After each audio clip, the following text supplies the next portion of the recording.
यहाँ पर जो कानून बनाया राज्य उसको चाहे तो वो फिर आपका, अगर राज्य उसको मतलब खत्म नहीं करता है तो वो चलता रहेगा। ओके, बात क्लियर है? बोलो भी फटाफट से। भैया मेहनत बेकार हो गई, रनिंग में फेल हो गई और मन नहीं लग रहा पढ़ाई में, क्यों दोस्त? का मतलब क्या हुआ ये बताइए आप। बात समझ में आई? आज जो हमने पढ़ा भी बात करेंगे इस बारे में। केंद्र और राज्यों के मध्य संबंधों, केंद्र और राज्य के संबंधों को तीन तरह से बांटा गया है। तीन तरह से हम बात करेंगे। आपका विधायी, प्रशासनिक, ये मैंने आपको बता दिया। क्षेत्र के आधार पर, भारत स्तर पर आपका केंद्र सरकार। विषय मैंने बता दिया, तीन समवर्ती सूची में तीन तरह के विषय बताए गए हैं, उन पर अवशिष्ट है तो संसद बनाएगी। आपका संघ सूची का है तो केंद्र सरकार बनाएगी, राज्य सूची का तो राज्य सरकार, समवर्ती है तो दोनों। संसद का राज्य के विषयों पर पांच अधिकार इसमें हमने बताए। एक तो हमने बताया कि इसमें आपका 249 में यदि आपका राज्यसभा 2/3 बहुमत से पारित कर ले। एक हमने बताया जब राष्ट्रीय आपातकाल लगा हो। एक हमने बताया जब क्या लगा हो, जब राष्ट्रपति शासन लगा हो। एक हमने बताया जब दो या दो से अधिक राज्य खुद चाहें कि भाई इस पर जो है आप बनाएं। और एक हमने बताया अंतर्राष्ट्रीय संधि और समझौतों पर भी अधिकार किसको हो जाएगा।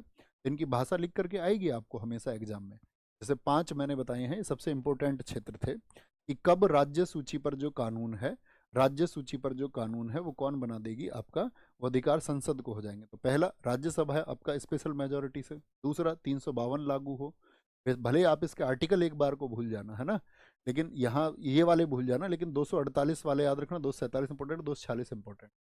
जब 352 लागू हो, राज्यों के अनुरोध पर, अंतर्राष्ट्रीय संधि और समझौते पर, और साथ ही आपका किस पर, राष्ट्रपति शासन पर।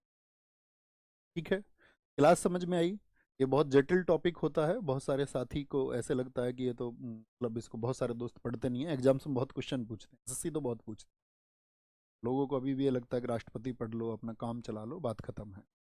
ठीक है, अब तो आप जानते ही हम धीरे धीरे समापन की ओर बढ़ रहे हैं। अब तो हमारा इसके केंद्र राज्य संबंध के बाद में जो टॉपिक बचेगा आपका, एक तो निर्वाचन आयोग बचेगा, और फिर मैं आपको कुछ आयोग बताऊंगा, महिला आयोग है ना आपका, जब हम साथी वहाँ पर SC ST आयोग को पढ़ेंगे तो बहुत इंपॉर्टेंट आयोग है। ठीक है, मानवाधिकार आयोग को हम पढ़ेंगे। ठीक है, और अन्य की अगर हम बात करें, आपका सभी आयोगों की एक कक्षा लगा लेंगे अलग से। और आपका फिर तो क्या बचेगा आपका, फिर एक भाषा के लिए क्लास लेनी होगी, राजभाषा के लिए, और आपातकाल में आपको पढ़ा ही चुका हूँ है ना। हम लगभग समापन की ओर चलेंगे, लगभग 4-5 क्लासेस में।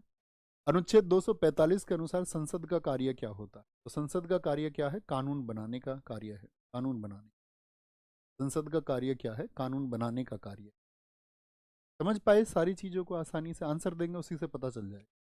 भारतीय संविधान के किस भाग में केंद्र राज्य संबंधों को बताया गया है? भाग क्या बोलेंगे, 10 तो मैंने आपको बता दिया, यहाँ पे तो प्रशासन को बताया गया है। ठीक है आपका। और यहाँ पर अगर हम बात करें, भाग 12 भी आपने पढ़ा नहीं, भाग 11, भाग 11 में निम्नलिखित संवैधानिक निकायों में से किसके पास कानून बनाने के मामले में सबसे कम अधिकार?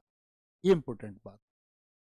देखो, लोकसभा के पास कानून आप जानते हैं बहुत अधिकार हैं इसके पास, तो राज्यसभा के पास बहुत अधिकार हैं। विधानसभा प्रत्येक राज्य में होती है, विधान परिषद कुल ही 6 राज्यों में है, तो सबसे कम अधिकार किसके पास हो गए? विधान परिषद के पास हो गए। भारतीय संविधान की 7वीं अनुसूची के संदर्भ में पुलिस और लोक व्यवस्था विषयों को किसके तहत रखा गया है? तो पुलिस को कहां पर रखा गया है? यूटी की पुलिस की बात नहीं करेंगे, पुलिस की बात करें, राज्य सूची में रखा गया है।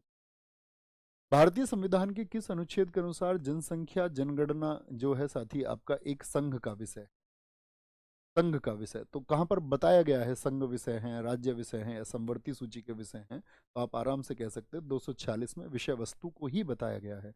245 में क्षेत्र के आधार पर मैंने आपको बताया, 246 में जो बताया गया है वो विषयों के आधार पर बताया गया है।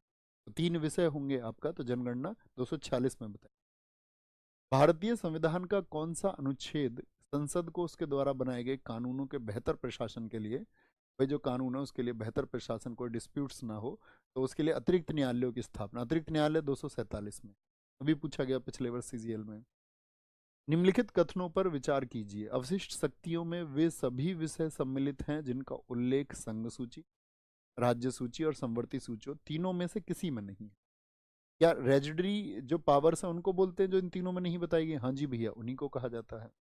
केवल केंद्रीय विधानमंडल को ही इस तरह के विषयों पर विधि निर्माण, तो अवशिष्ट शक्तियों पर कानून कौन बनाएगा? सेंट्रल जो साथी हमारा केंद्रीय विधानमंडल है, जो सेंट्रल लेजिस्लेचर है, देखो स्टेट लेजिस्लेचर की बात नहीं कर रहा है, सेंट्रल की बात कर रहा है, केंद्रीय। कुछ साथी क्या करते हैं, विधानमंडल पढ़ा, अच्छा ये तो राज्य के लिए है, संसद शब्द करनी, लेकिन आपको देखना है उसके साथ में कहीं राज्य का प्रयोग किया है, केंद्रीय का प्रयोग, केंद्रीय का, यानी ए और बी दोनों क्या हो जाएंगे, सही हो जाएंगे। निम्नलिखित में से कौन सा विषय जो भारतीय संविधान की समवर्ती सूची का हिस्सा है? तो समवर्ती सूची, पशुपालन तो होगा नहीं भैया, सशस्त्र बल तो है नहीं, नागरिकता है नहीं, ये तो केंद्र का हो गया, ये भी आपका केंद्र का हो गया। ठीक है, देखो इसके ऊपर बड़ा वो जवाब होता है, जब राज्यों में आर्म्ड फोर्सेस का अपॉइंटमेंट होता है, जब राज्य में केंद्र बलों की नियुक्ति होती है, तो राज्य सरकारें कहती है कि यार इस समय तो हमारे पास में अधिकार नहीं है, तो ये तो अगर राज्य में नियुक्ति है तो हमको मिलनी चाहिए। आप देखते हैं ना देश, स्टेट्स में भी आपका जैसे कोई एयरपोर्ट है तो सीएसएफ के जवान है वहाँ पर, या आपका अन्य विषय है कोई भी, ठीक है, तो या कभी भी आपका आर्म फोर्सेस की पोस्टिंग है, तो ये भी बड़ा विवादित रहता है। क्या विवाद है इसके लिए, कौन से कमीशन है, कल पढ़ेंगे उन्होंने क्या बोला था, क्या रिपोर्ट, विवाह और तलाक। अनुच्छेद 249 के खंड ए के तहत पारित एक प्रस्ताव अधिकतम कितनी अवधि के लिए लागू किया जा सकता है? मैंने कहा था राज्यसभा 2/3 बहुमत से साथी उसको लागू कर ले तो क्या होगा आपका, 1 महीना, 3 महीना, 6 महीने या 1 वर्ष होगा, तो क्या बोलेंगे 1 वर्ष के लिए होगा, लेकिन उसको फिर एक एक वर्ष करके भी आगे बढ़ाया जा सकता है। भारतीय संविधान का कौन सा अनुच्छेद संसद को अंतर्राष्ट्रीय समझौते, तो अंतर्राष्ट्रीय समझौते के लिए कौन सा होगा, 253 होगा, अंतर्राष्ट्रीय समझौते के लिए 253 होगा, ओके, 253 होगा। संघ सूची जैसे विषय शामिल हैं, संघ सूची में कैसे विषय हैं, पुलिस, व्यापार, कृषि और सिंचाई, कंप्यूटर सॉफ्टवेयर जैसे, रक्षा, विदेश मामले, बैंकिंग, मुद्रा, संचार, शिक्षा, वन, व्यापार, व्यापार यूनियन, ये तो किसके हैं, उत्तराधिकार संवर्ती सूची में, ये भी संवर्ती का, ये दोनों किसके हो गए आपका, संवर्ती के हो गए। ध्यान से पढ़ें। संघ सूची या राज्य सूची भारत के संविधान की किस अनुसूची में दी गई, यानी कि जो सूचियों को बताया गया है, संघ सूची, राज्य सूची, संवर्ती सूची, 7वीं अनुसूची में, 7वीं में बताई। निम्नलिखित में से कौन भारत के संविधान की संघ सूची के तहत एक विषय है? संघ सूची के तहत वन तो है नहीं, आप जान ही चुके हैं इसको, जेल राज्य सूची का है, ये समर्थ, तीर्थ यात्रा, देखो तीर्थ यात्रा ये नहीं दिया गया कि अंदर या बाहर, तो बाहर की तीर्थ यात्राएं कम होती हैं, भारत के अंदर ज्यादा होती हैं, तो इसका मतलब ये राज्य को इसने वर्णित कर दिया, राज्य का हो गया। ठीक है, भारत के अंदर मानना है जब सिर्फ तीर्थ यात्रा, जब तक ये शब्द न लिख दे भारत से बाहर तीर्थ यात्रा, तब तक संघ सूची, तब तक आप उसको संघ सूची मत चुनना है। जब लिख दे भारत से बाहर तभी चुनना उसको संघ सूची। निम्नलिखित में से कौन भारतीय संविधान में संघ सूची का हिस्सा नहीं है? संघ सूची में कौन सा नहीं आएगा, तो बाजार और मेले नहीं आते, ठीक है, संघ सूची में।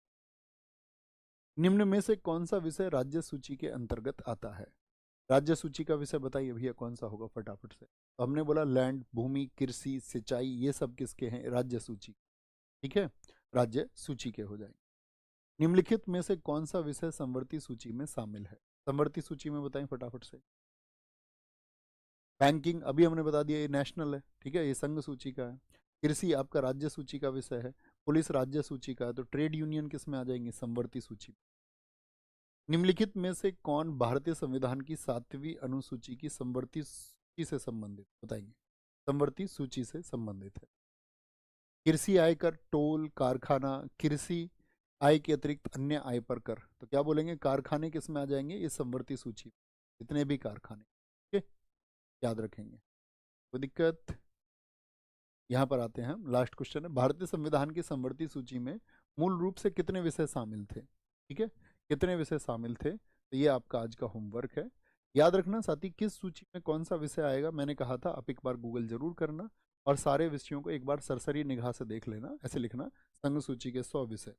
अच्छे स्टूडेंट्स होंगे तो ये मैं आपको आज आपको होमवर्क दे देता हूँ, ठीक है, साथ में ये भी है, जितने भी लिस्ट हैं उनके जो विषय हैं, जो सब्जेक्ट्स हैं, आप एक बार उनको जरूर देखेंगे, ठीक है, सब्जेक्ट्स को, या ऐसा भी होगा कोई प्रिंट आउट वगैरह आपके पास सुविधा हो तो उनको प्रिंट करके निकाल के सामने दीवार पे चुप और देखते रहेंगे उनको कई बार, तो धीरे धीरे क्या होगा, आपको अच्छी बात हो जाए। ओके, तो अपना ख्याल रखें और बाद में आंसर लिखना मत भूलना साथी। Thank you, bye bye, take care, जय हिंद, जय भारत, नमस्ते। मिलते हैं कल